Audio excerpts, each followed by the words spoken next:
Ademais, e eu acho que aí é um ponto fundamental que todos nós precisamos analisar, todos nós indistintamente precisamos analisar, existe, nesse momento no mundo, a expectativa e a tentativa de criar mais uma frente que envolva a Rússia. Essa tentativa foi feita na Geórgia, onde manifestações tentavam depor um governo que hoje é um governo que se equilibra entre o Ocidente e a Rússia, mas é um governo que tem uma orientação mais pró-russa, por enquanto não deu certo. Eu tive uma informação que hoje, à tarde, horário de Brasília, 2 soldados russos teriam sido feridos por soldados do Azerbaijão na linha de contato entre a Armênia e o Azerbaijão, na província de Siunik. Então, me parece que, inclusive, esses soldados teriam sido feridos com gravidade. Eu estou aguardando mais informação para poder consolidar a agenda dessa informação. Mais uma guerra no Azerbaijão, uma guerra entre Azerbaijão e Irã, uma guerra mesmo entre Azerbaijão e Armênia, com os azeris eventualmente atacando a República de Artsakh, onde estão soldados russos, poderia forçar a entrada da Rússia neste conflito no Cáucaso, de alguma maneira, dentro de algum contexto.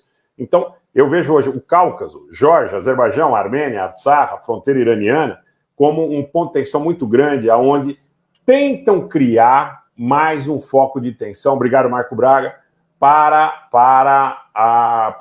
que, vamos dizer assim, haja um empenho russo, militar, econômico e tudo mais, extraterritorial, em relação à questão ucraniana.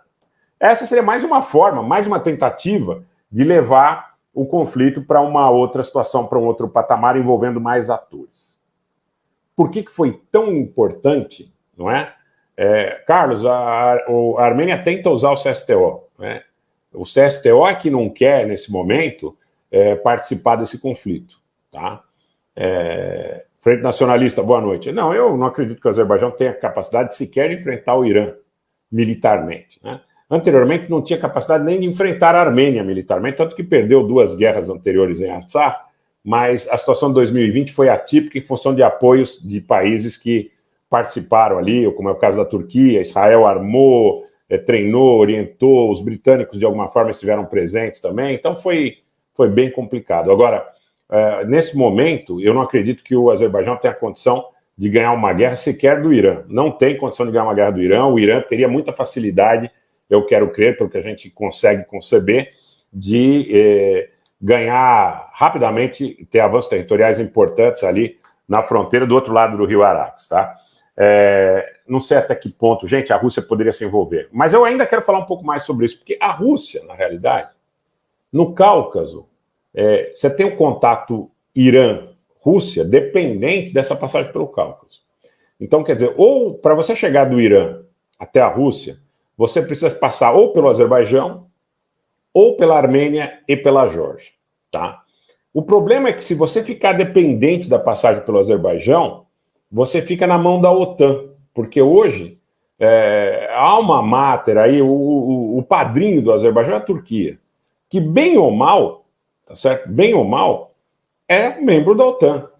E, como eu te disse, como eu digo para você que está me acompanhando aqui, basicamente, a partir de 1º de março, a Turquia disse, olha, eu não preciso mais do seu sistema S-300, do seu sistema S-400, porque eu consigo fabricar melhor aqui. Tá? E com isso, o que ele disse? Ele sinaliza para a OTAN, inclusive admitindo a própria entrada da Finlândia, ainda não admitiu a Suécia, mas admitindo a própria entrada da Finlândia, como um sinal, como um gesto de boa vontade. Tá? Então, gente, se você tem o fechamento da fronteira entre a Armênia e o Irã ele fica refém do Azerbaijão, fica refém da OTAN. E a Rússia também fica refém da OTAN. Então, como é que você faz o transporte entre o Irã e a Rússia? O Azerbaijão está jogando um jogo duplo. Em algum momento eles vão precisar descer desse muro. Tá? Por quê? Porque, ao mesmo tempo que eles sinalizam para a Rússia, tem a questão do gás, muito provavelmente gás russo é exportado pelo Azerbaijão, eles sinalizam para a OTAN, eles têm esse apoio da Turquia, eles têm um apoio muito grande de Israel também, esse é um ponto, tá? Que precisa ser considerado. E Israel muitas vezes usa o Azerbaijão como ponta de lança em função dos seus interesses anti-iranianos, esse é um fato, tá? E o Azerbaijão tem uma larga fronteira, uma grande fronteira com o Irã ali no norte, e o Irã tem grandes populações azeris. Tá? qual que é o fator disruptivo, né? Eu vi hoje alguém dizendo, mas a Rússia poderia tentar negociar entre Irã e Azerbaijão. Não funciona. Da mesma forma que a China tentou negociar e conseguiu exitosamente entre Irã e Arábia Saudita. Sabe por que não funciona? Não funciona pelo seguinte, porque o Azerbaijão hoje ele é dependente ou de membros ou de aliados muito fortes da OTAN. Então, ele é muito dependente da Turquia, ele é muito dependente da aliança com Israel, ele é muito dependente da aliança com a Grã-Bretanha. Então é muito difícil que o Azerbaijão prescinda dessas alianças e faça uma aliança apenas com os russos e com os iranianos para assegurar o trânsito dessa linha comercial importantíssima entre o Irã e a Rússia. O Irã hoje é fundamental para a Rússia e a Rússia é fundamental para o Irã. Tá? Então, instrumentalizar o ditador do Azerbaijão dentro desse contexto é sobremaneira relevante.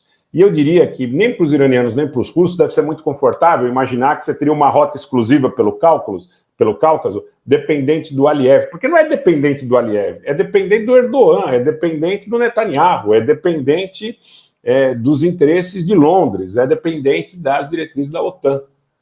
Então, quando a OTAN disser, não, fecha essa fronteira, acabou, né? Hoje, circunstancialmente, 2 dias antes de começar a guerra do ano passado, a Rússia fez acordos com o Aliyev. Mas nem a Rússia gosta tanto assim do Aliyev, nem o Aliyev gosta tanto assim dos russos. É um acordo circunstancial. Circunstancial. E hoje o Aliyev está sendo muito cobrado por parte dos aliados que propiciaram a agressão de 2020 para que ele seja instrumentalizado, não apenas eventualmente contra a Rússia, mas mais urgentemente contra o Irã. Então a conta chegou. Dizem, né, que quem brinca no chiqueiro volta sujo, né? Então, come farelo. Então, o que acontece? Ele se comprometeu com interesses internacionais muito pesados. Esses interesses internacionais pesados o ajudaram, mas agora esses interesses internacionais dizem, agora é sua hora de nos ajudar. Como é que você vai nos ajudar? Causando tumultos no Irã, buscando um conflito com o Irã, buscando toda essa situação, inclusive de inviabilizar esse trânsito tão fácil entre o Irã e a Rússia. E tem mais. Tem a questão da Índia. Eu já falei isso inúmeras vezes. Quem acompanha o canal aqui sabe. A Índia tem, para a Índia, é condição sine qua, é condição impreterível que a rota sul-norte, norte e sul passe pelo território iraniano, armênio e georgiano, em direção ao Mar Negro, a Bulgária e a Rússia. Tá? A Índia não vai fazer negócio com o Azerbaijão. Por quê? Porque o Azerbaijão é aliado do Paquistão e da Turquia. Vocês estão compreendendo? Então, quando me disseram, mas por que a Índia apoia os armênios? Por que a Índia está, de alguma forma, suportando os iranianos?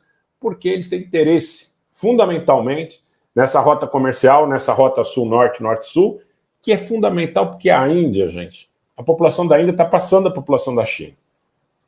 O processo, é a rota da seda, Gilberto, o processo de urbanização da Índia nem começou, se nós compararmos com o que aconteceu na China.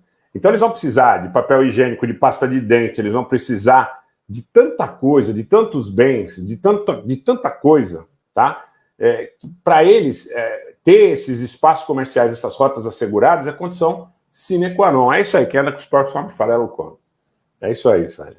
Então, o Aliyev está sendo pressionado a destruir a rota da Índia, a causar problemas para o Irã e a causar uma ruptura nessa cadeia de transmissão de produtos e serviços e também de drones, de munição entre o Irã e a Rússia.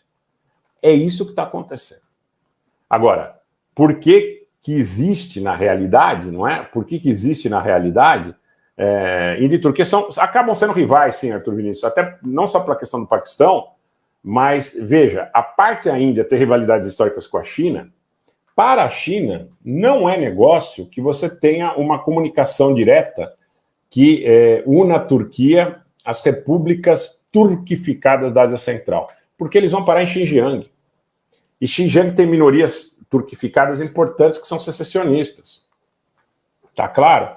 Xinjiang tem minorias turquificadas que são secessionistas e que podem ser utilizadas, inclusive, pela OTAN, pelos interesses da OTAN, dos Estados Unidos, de Londres, e tudo mais para causar instabilidade dentro da China. Então, vocês podem pegar terroristas que estiveram na Síria, terroristas que estiveram no Iraque, terroristas que estiveram no Afeganistão, que estão na Líbia, que estiveram em Nagorno-Karabakh, muitos são de Xinjiang. Muitos são de Xinjiang, ligados ao exército islâmico, turquificados, não são peça, porque veja, olha, a reunião dos Estados Turcos tinha intérprete, tá? Então, não são turcos, são turquificados. Chamar um kirguiz de turco é extremamente inadequado, tá? Por exemplo, até os azeris não são turcos, né? Até os azeris não são turcos. E vou dizer mais, se o Erdogan perde as eleições, é muito provável que esse apoio que ele recebe hoje, que esse apoio que ele dá hoje ao Azerbaijão, não seja mantido pelo novo presidente. Quando o pai desse ditador, o ditador Heydar Aliyev pai, estava à frente do Azerbaijão, essa família está há décadas no poder, né, com a cleptomania de sempre, a presunção e a arrogância de sempre, o que acontecia? Ele, cada dia 24 de abril, quando se lembra o genocídio armênio, ia para Yerevan, no Memorial dos Mártires, consubstanciando a necessidade da Turquia reconhecer esse genocídio. Depois do final da União Soviética, ficou mais ou menos patente que os turcos viram uma fragilidade por parte da Rússia naquele momento e tentaram penetrar novamente no Cáucaso. Qual que é a porta mais fácil? Por afinidade linguística, de alguma forma étnica, o Azerbaijão. Tá? Então não é essa aliança que, olha, são dois povos, mas é uma coisa só, são dois estados e uma nação. Isso é conversa fiada. Tá?